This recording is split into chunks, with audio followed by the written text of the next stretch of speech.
कबीर साहब के चाहने वालों के बीच में कबीर जयंती का कार्यक्रम शुरू हो चुका है। कई जगहों पर लोग मना चुके हैं, कुछ जगहों पर 2 दिन मनाया जा रहा है। संयोग है आज इस सभा में हम सब एक साथ एकत्रित हैं। कुछ बड़ी बातें सदगुरु की एक साखी है, हस्ती चढ़िए ज्ञान का सहज द्विविचार, स्वर्ण रूप संसार है वो करते छल। एक व्यक्ति है वो हाथी पर बैठा हुआ है, ऊंचे हाथी पर, और दुरीचा डाल रखा है। उसी दुरीचे पर आराम से बैठा हुआ है। हाथी चलता हुआ गांव की तरफ आ गया है, तो घुमा देना है ना, लगे उस पर।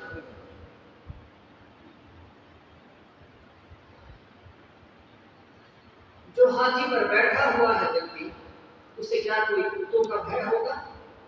क्या उन्हें कोई डर होगा? कुत्तों का क्या डरना, कुत्तों से क्या भय करना?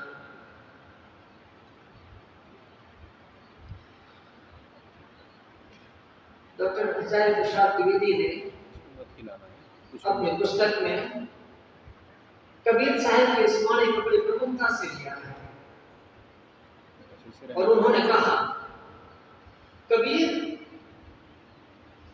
ज्ञान के हाथी पर, ज्ञान की हस्ती पर विराजते हैं और स्वरूप स्थिति, आत्मस्थिति में जीते हैं।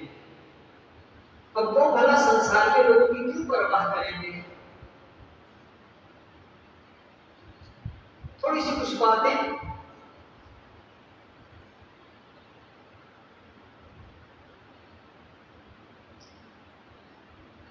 धर्म ने आदमी को बांटने का काम किया है। बहुत दुख के साथ ये बात कहनी पड़ रही है।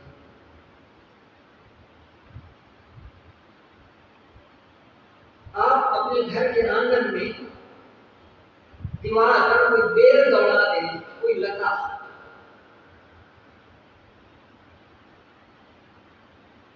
उस लता की टहनियां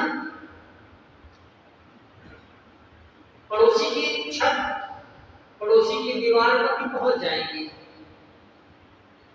और उसमें भी वो वही फूल खिलेंगे जो आपके यहां खिल रहे हैं। पानी आप दे रहे हैं, पौधा आप रोपे हैं, खरीद कर आप लाए हैं, लेकिन उसके फूल पर अधिकार नहीं है।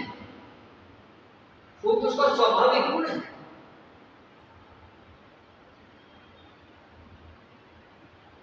पक्षी कभी मंदिर पे बैठ जाते हैं, कभी मस्जिद पे बैठ जाते हैं, तो कोई फर्क नहीं करते।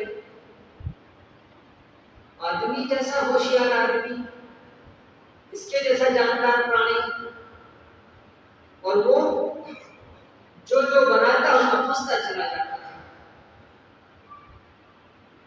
जावेद अख्तर के गीत में कई बार कहा कि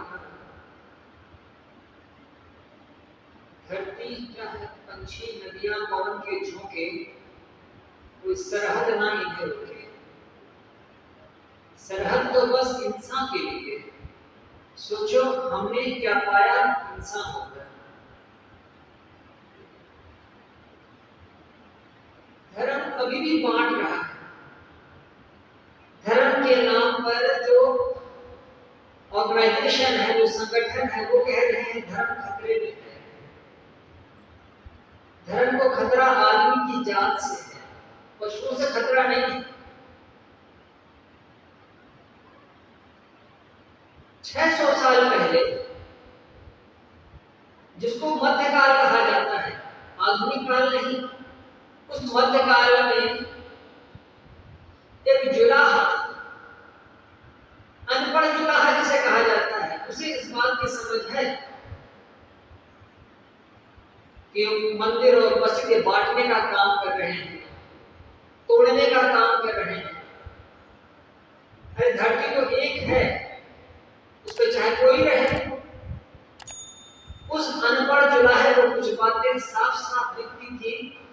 हम मॉडर्न कहे जाने वाले लोगों को, आधुनिक कहे जाने वाले लोगों को चीजें नहीं दिखती। उसकी नजर पहली थी कि हमारी नजर तेज है।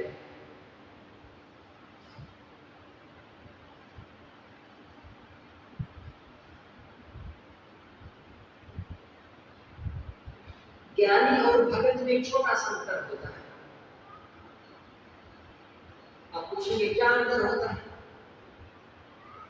भगत जब दुनिया को देखता है तो वो कहता है सब भगवान की बनाई हुई माया है।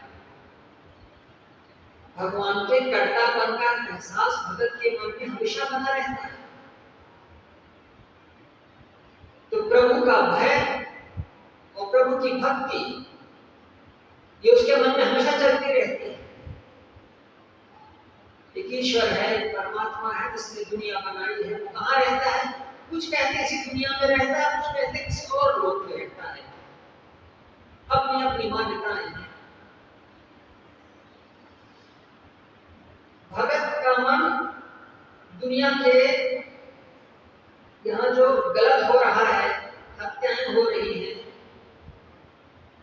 उन सबको देखकर वो कहता है भगवान देख रहा है, भगवान देख रहा है। अगर कुछ कमी है भी समझता है कि भगवान की लीला है, भगवान ने बनाया। ज्ञानी इस विचार से नहीं जीता है। जो बात सही है वो बात सही है, और जो गलत है उसको गलत कहता है। ज्ञानी के सामने आप किसी पुस्तक को रख दें और कहें ये पुस्तक भगवान ने रची है, भगवान ने बनाई है, ज्ञानी उसे नहीं मानेगा। ज्ञानी के पास एक दृष्टि होती है, एक आंख होती है समझने की और देखने की। भगत अपनी भक्ति के आवरण में लिपटा रहता है। उसे अपने भगवान का, प्रभु का भय होता है। भारतवर्ष में एक ही धर्म माना जाता रहा है, क्या? छुआछूत। इसका पानी चलेगा, उसका पानी नहीं चलेगा। यह भारतवर्ष का नंबर 1 का धर्म रहा है। कोई चीज मानो या न मानो, पानी की छुआछूत जरूर मानो बस। कबीर जैसे लोग, उनके पास साखी कहिए ज्ञान की,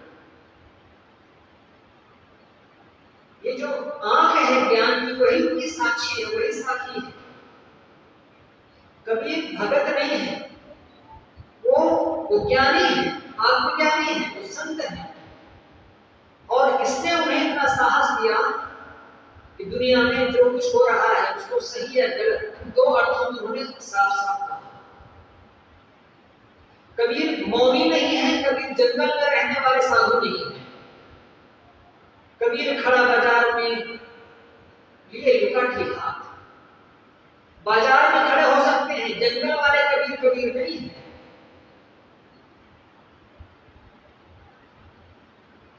एक आदमी इसको समझना चाहिए। कबीर को जब हम अलौकिक बना देते हैं तो हम कबीर का हनन कर देते हैं। एक छोटी सी बात बताऊं मैं आपको। एक लड़का अखबार बेच करके अपनी पढ़ाई करता है और किसी तरीके से कंपटीशन क्वालिफाई करता है और बड़ा अधिकारी बनता है। 28 वर्षों की उसकी अपनी मेहनत, तब जाकर कहीं अखबार में उसका नाम आता है। यह बात कितने लोगों को प्रभावित करती है? जो भी पढ़ने वाले हैं उन सबको बात प्रभावित करती है कि भाई एक अखबार बेचने वाला लड़का आज इतने ऊंचे पद पर पहुंच सकता है। कि बहुतों के लिए वह लाइट हाउस है, प्रकाश स्तंभ है। और अगर कोई कह दे भाई उसके तो अपने प्रारब्ध था, उसका अपना भगवान की दया थी, तो उसकी सारी मेहनत पर आपने पानी फेर दिया। कबीर जैसे लोग कभी कभी होते हैं। 600 साल पहले कबीर हुए थे तो 600 साल बाद अम्बेडकर हुआ। दलितों में यही 2-4 गिने चुने नाम हैं।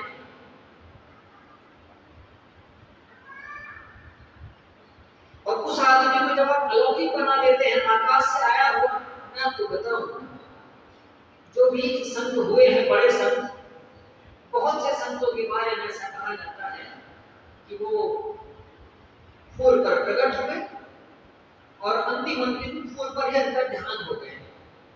दादू राजस्थान के एक बड़े संत हुए, उनको दादू दयाल कहा जाता है, कबीर साहब की परंपरा में हुए, उनके बारे में भी ऐसा ही कहा जाता है। कई संतों के बारे में जैसे कहा जाता है। इन सब में उलझे नहीं। कोई आदमी जब चलना शुरू करता है तो बहुत से लोग उसको अड़ंगा मारते हैं, अड़ंगा समझ रहे हैं ना, ताकि ये गिर जाए। कबीर के रास्ते में कुदंतियां खड़ी करके, चमत्कार की बातें खड़ी करके हम अड़ंगा मार रहे हैं, और हम कबीरपंथी कहलाने वाले लोग। धर्म किसी एक पंथ पर नहीं है, धर्म का कोई एक निर्धारित पंथ नहीं है। जिसकी जितनी आंख, जिसकी जितनी समझ, उसका धर्म उतना ही विस्तृत, उतना ही फैला हुआ।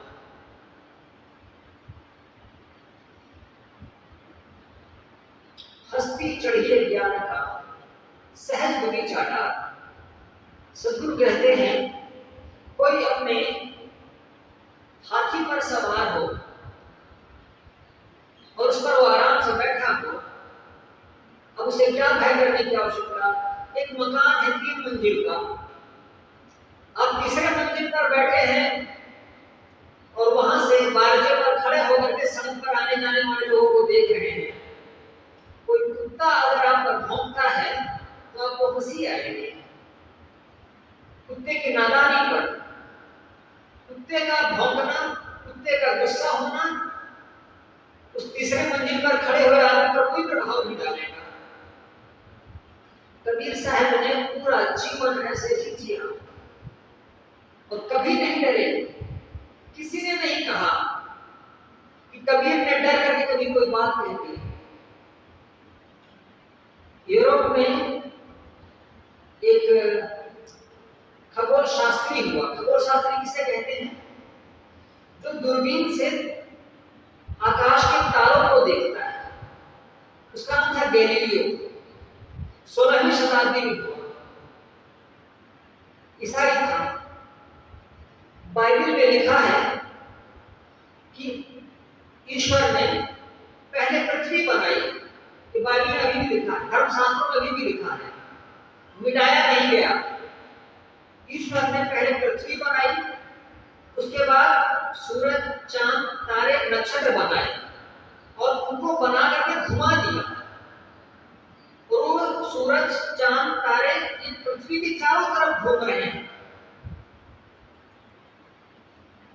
गैलीलियो ने जब देखा अपनी दूरबीन से, तो उसे अनेक ग्रह दिखे, और जिसे सूर्य कहते हैं वो तो हजारों किलोमीटर दूर, करोड़ों किलोमीटर दूर।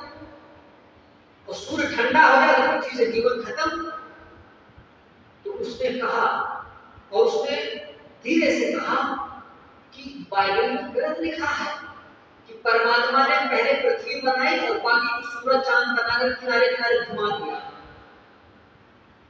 तो उसकी बात को जाकर के किसी ने धर्मशास्त्रियों से कह दिया कि गैलीलियो तो ऐसा कहता था कि जीवन का केंद्र तो सूरज है, पृथ्वी नहीं है। परमात्मा पृथ्वी को कैसे बना देगा? तो बाइबल में गलत लिखा है। एक सभा लगी और गैलीलियो को बुलाया गया और उससे पूछा गया,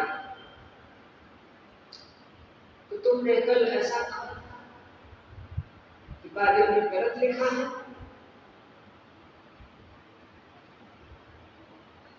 और उसके कुछ दिन पहले ही एक ईसाई सन्यासी को उन्होंने सड़क पर जिंदा जला दिया था, क्योंकि उसने भी यही बात कही थी। तो उन्होंने गैलीलियो से कहा, हमने सुना है कि तुमने ऐसा कहा, क्या ये सही है? अगर वो हाँ कहता है, जो ईसाई साधु की गति हुई है वही गति किसकी होगी? और अगर मना करता है, तब जो जानता है, समझता, उसके साथ धोखा होगा। किया।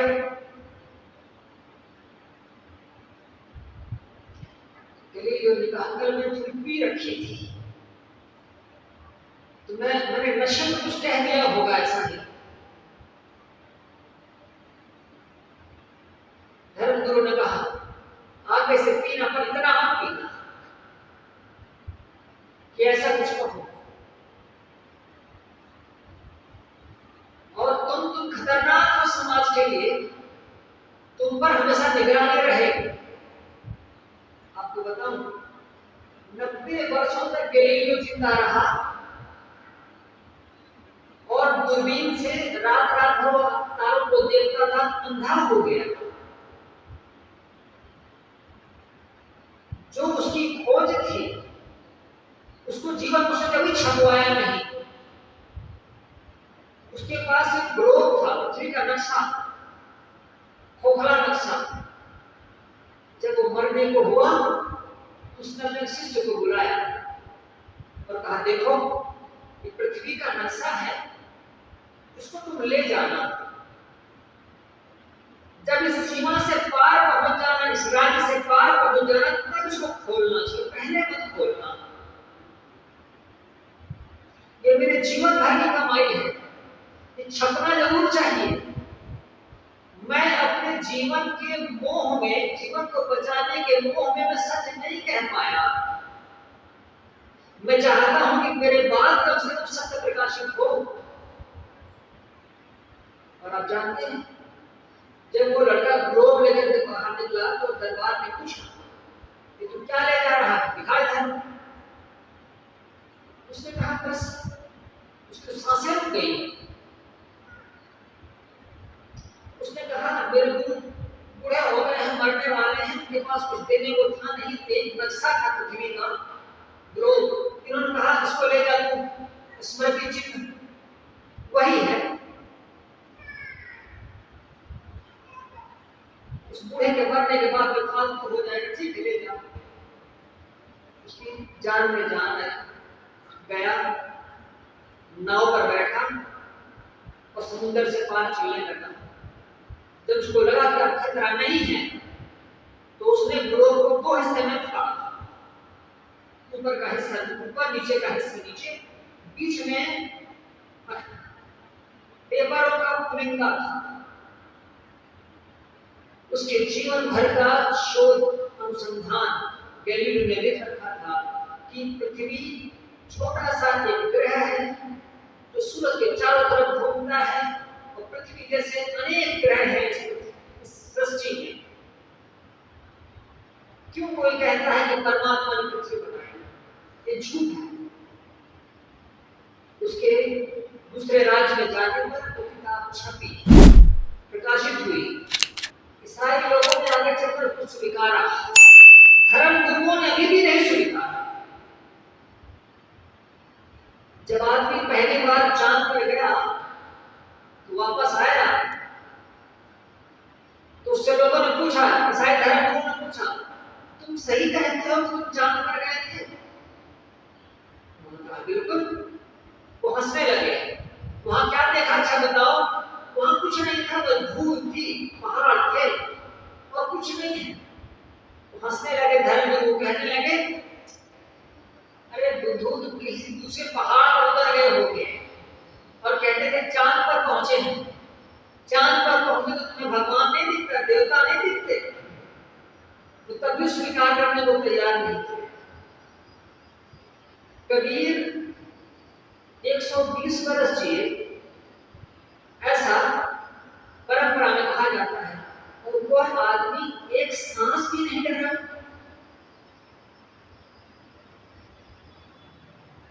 कितने साहस की बात। और वो समाज कैसा रहा होगा जिसने कुछ स्वीकारा।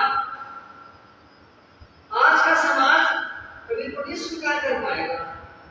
लोग चले आएंगे, तेलंगाना में 10वीं की हिंदी की किताब में कबीर साहिब के साखी है, कंकड़ पत्थर जोड़ के मस्जिद लियो चनाए, ता चढ़ी मुल्ला बांध दे का पहना हुआ खुदाए।